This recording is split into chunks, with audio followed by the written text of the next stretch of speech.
السلام عليكم ورحمة الله. لعل ما لا يقل عن 37 مليون شخص نزحوا كنتيجة مباشرة للحروب التي خاضتها الولايات المتحدة الأمريكية منذ 11 من أيلول سبتمبر عام 2001 وفقا لتقرير جديد صادر عن مشروع تكاليف الحرب في جامعة براون الأميركية، وهي جامعة بحثية رائدة. ولعل نتائج هذا التقرير قد نشرت قبل أسابيع من دخول الولايات المتحدة عامها العشرين فيما يسمى الحرب على الإرهاب، والتي بدأت مع غزو أفغانستان في 7 من تشرين الأول أكتوبر من عام 2001. ومع ذلك يقول التقرير إنها المرة الأولى التي يجري فيها احتساب عدد الأشخاص النازحين بسبب التدخل العسكري الأمريكي خلال هذه الفترة. تأتي هذه النتائج في وقت باتت فيه الولايات المتحدة ودول غربية أخرى تعارض بشكل متزايد الترحيب باللاجئين وتفضل سياسات الحدود المغلقة.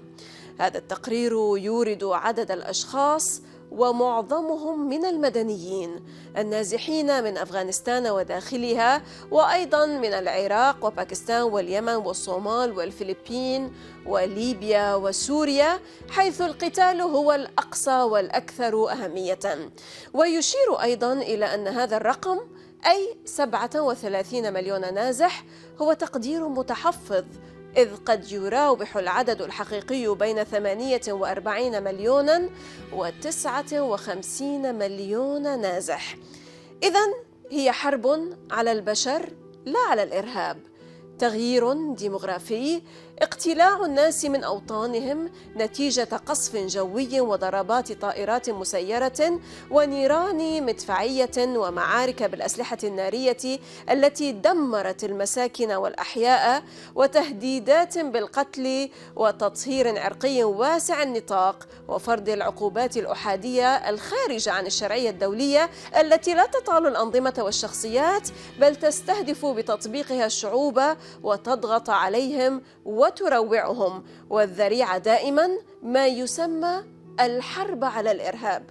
يطيب لنا أن نستقبل من ولاية فيرجينيا غاريث بورتر، المؤرخ الاستقصائي والصحفي الأميركي المتخصص في شؤون الأمن القومي. أهلا بكم إلى حلقة جديدة من الداخل. معكم زينب صفار، تابعونا.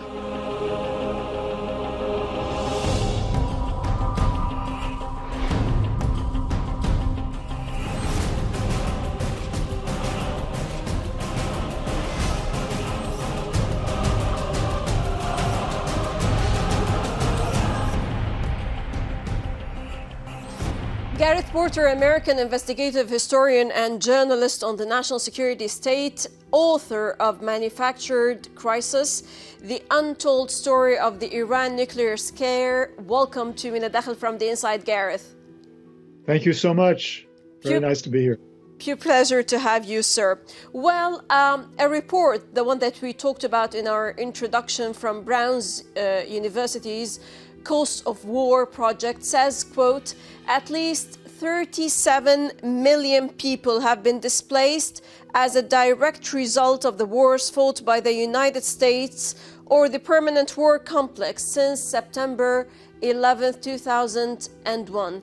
Gareth, this horrifically appalling and damaging U.S. involvement in these countries, how much are the people in the U.S. of A aware of? I'm afraid to say, I'm very sorry to say that the answer to that is very few, comparatively speaking.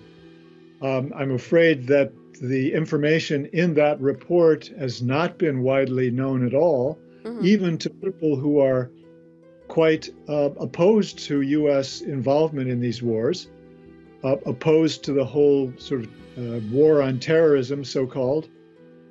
Would not have been aware of the size, the magnitude of the suffering that has been caused in quantitative terms, and certainly Sure. the population at large would not be at all aware of anything of this sort. Now, you've written about this matter, the drone wars, which are uniquely a public-private military endeavor in which major arms contractors are directly involved in the most strategic aspect of the war. And so the drone contractors, Gareth, have both a powerful motive and the political power exercised through its clients in the Congress to ensure that the wars continue for the indefinite future. Well, there appears to be no braking mechanism for this accelerating new reality, which is the military-industrial congressional complex and their system of war. Well, I wrote that story, that article to which you are referring 2 years ago, and I think that it was still true at that point that there was no braking mechanism. It's still true today. Well, I think that it's still true in an institutional sense that our government does not have a conscious braking mechanism that would make a difference. However, I think we have seen over the past year, certainly in 2020, a combination of two forces that are certainly going to be putting very strong pressure on this system that you've just referred to. The first one, of course, is the COVID-19 pandemic, which has really been a serious force in hampering the U.S. military and military-industrial complex continuing its business as usual because of the fact that, first of all, we have seen military personnel, particularly naval personnel, who have gotten the COVID-19. Contracted the COVID-19, true. Contracted it on their ships, and this has caused a great deal of unhappiness on the part of the families of people in the military. And it has raised broader questions of what is the United States priority here? Is it, in fact, the health of the American people, or is it to carry on business as usual in the military-industrial complex abroad around the world?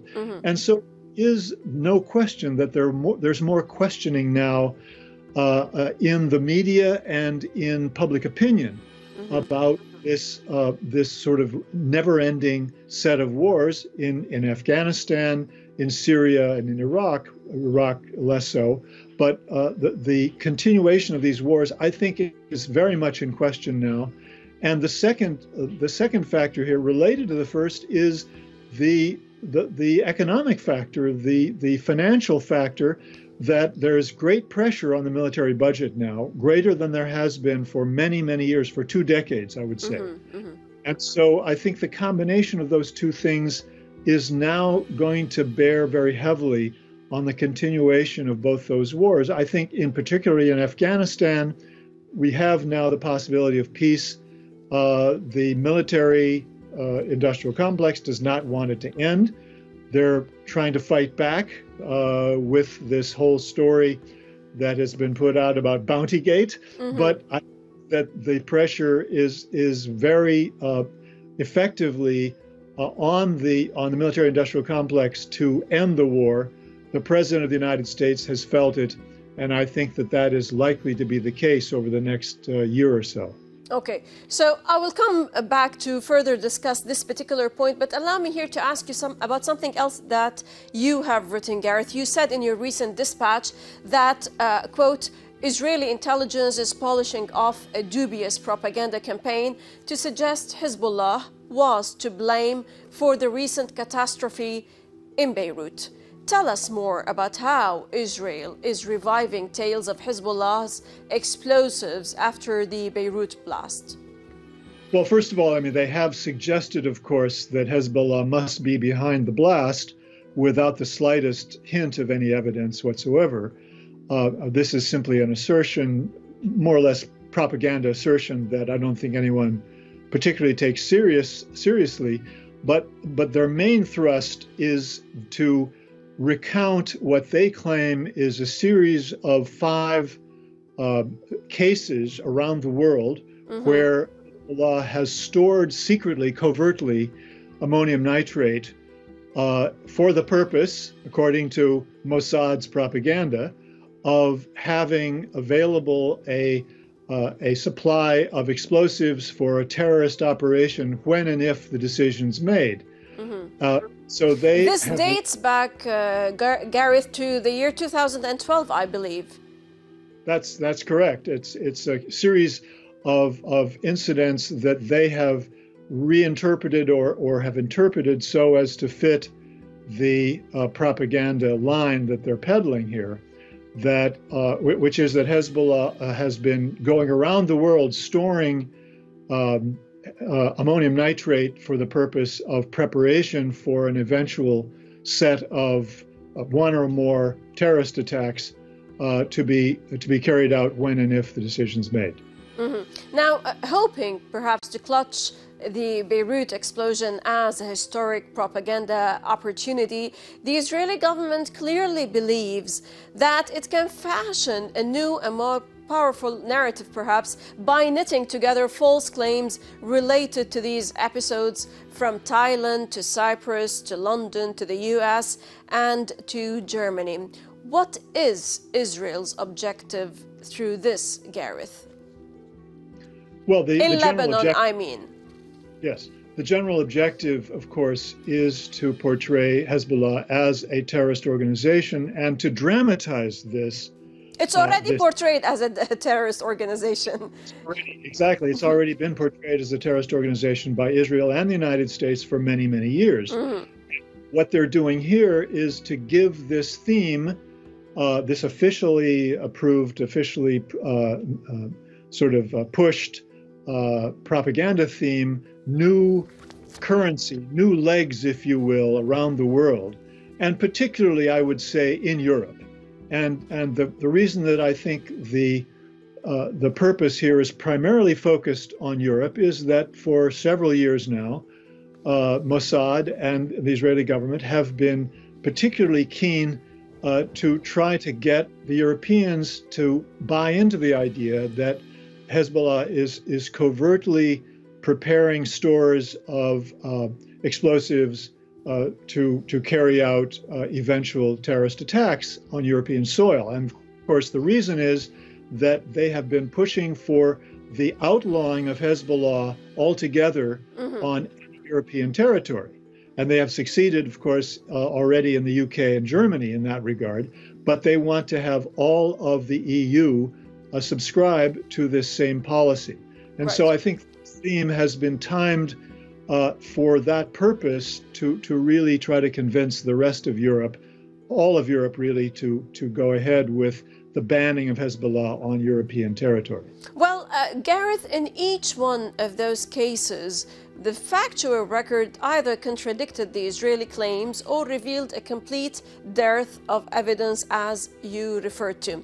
Here, let's debunk how the Western corporate media is inclined to accept and propagate the Israeli baseless claims. I mean, starting from the New York Times and not to forget about Stratfor and other institutes. Well, first of all, I think you're absolutely right that the corporate media in the United States has been a huge asset for the Israelis all along, that they never question the propaganda themes that the Israelis put forward when it has to do with Iran or Hezbollah. And on the contrary, they completely serve as a mouthpiece for that propaganda. And this is a perfect example because what we've seen is that in each case that I've written about, in Cyprus, starting, as you said, in Bangkok, Thailand, 12, and then in Cyprus in 2015. Sure. In the three in Europe, in Germany, in the UK, and in the United States, the corporate media have always gone along with this theme. They've never questioned it, and so I think that's a huge part of the success of the Mossad propaganda, which I'm sure Mossad and the Israeli government have been calculating quite accurately would be a part of the the reason why they could count on their succeeding. Gareth, how would they succeed despite the dearth of evidence? Well, first of all, because in each of these cases, they have a government that is fully supportive of their claims, ready to support and be an ally of the Israelis in regard to Hezbollah. And therefore, in each case, they've been able to get the government to cooperate fully in the scheme of pushing this idea that Hezbollah is secretly, covertly storing ammonium nitrate for terrorist reasons. And if you go back to, for example, the case of Thailand, Bangkok, Thailand, what happened was that they had a Swedish Lebanese businessman arriving in the country.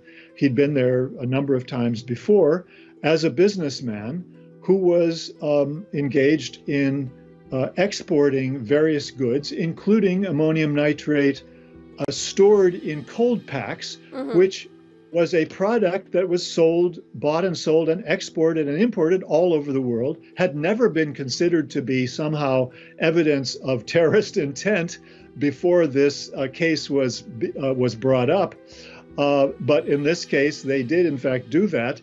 And so they took this businessman and accused him of storing this ammonium nitrate for terrorist purposes. And furthermore, as he revealed to a Swedish correspondent, somehow or other, some urea fertilizer had shown up in his warehouse, and he had never used urea fertilizer. And he, I think, very reasonably hypothesized that Mossad somehow gotten it in there. Right. So it's mere fabrications. Allow us, Gareth, to stop now for a short break. And then afterwards, we're going to talk a bit about how matters are moving fast in the run-up to the US election. But after the break, إذا فاصل قصير ونعود. لا تذهبوا بعيدا.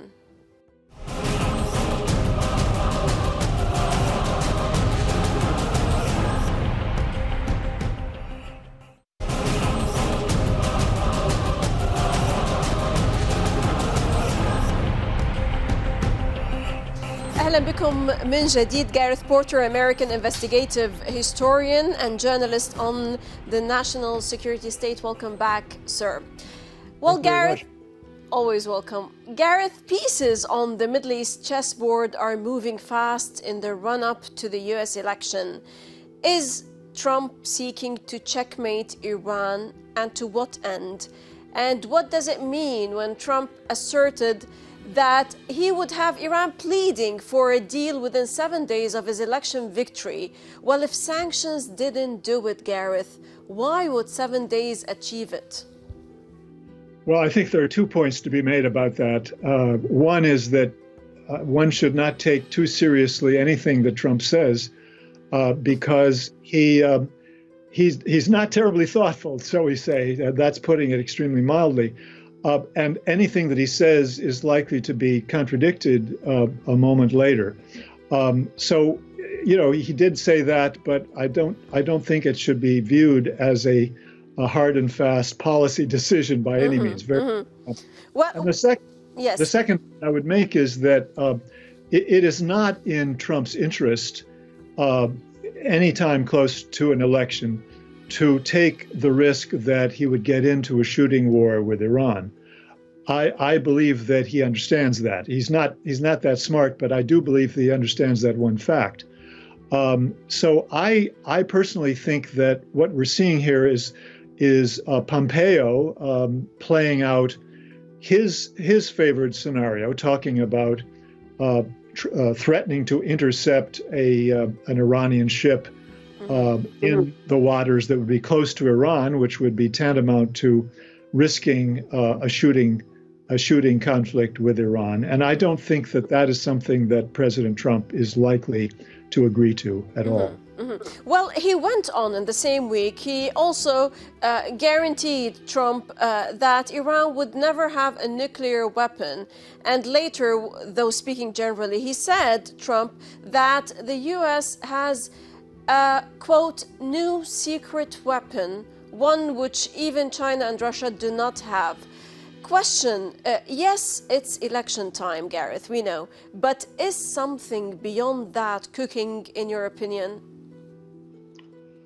I'm not sure that there is anything cooking. They like to talk big. They need to talk big in a way to appeal to their base, and this does do, no question about it. At the same time, they have to be concerned with a big part of their base that is really not at all interested in getting into a new war in the Middle East. And so, again, I believe that on balance, it's clearly the case that he does not want to take that risk. He already, turned down Pompeo's advice twice last year to go to war with Iran, to use force against Iran. And I think that's a telling point in terms of his own viewpoint on this, political interests on this question. Well, on the same issue of the elections, an observer notes that whatever the outcome in November, the losing party will likely never be the same again. And equally, however, the winning party is unlikely ever to be the same either. That is, if there is a winner. And that latter outcome is a real possibility. That is, neither party may be able to have their win nationally certified. What's your take on that, Gareth? Well, I would put it slightly different. I think that it's very likely that a winner will be certified in the official sense that it's normally certified.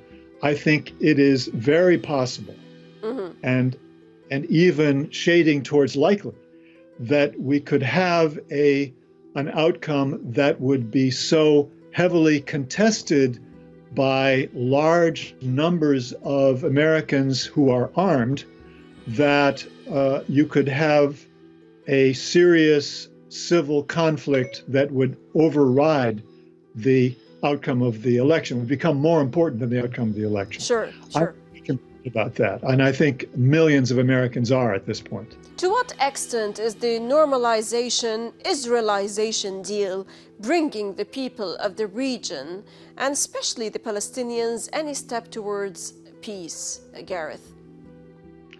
Oh, I'm sorry to say that I think it has the opposite effect. I think it's taken the Palestinian people and others in the Middle East who are concerned about that issue farther from any kind of peace with regard to Israel, because of the fact that it simply gives greater power to the present government in Israel, which has no intention whatsoever of making the slightest concession to the Palestinians. On the contrary, is essentially exploiting its hard line against the Palestinians for the political purpose of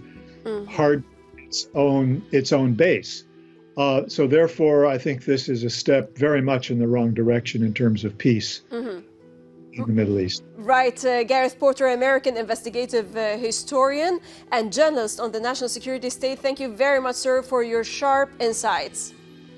Thank you. Always a pleasure. وتحياتي لكم مشاهدينا الكرام. ضيف جديد وقضية جديدة ودائما اللقاء من الداخل. للتواصل أكثر تابعونا على صفحات السوشيال ميديا من كل فريق عمل برنامج من كل الميادين. السلام عليكم ورحمة الله.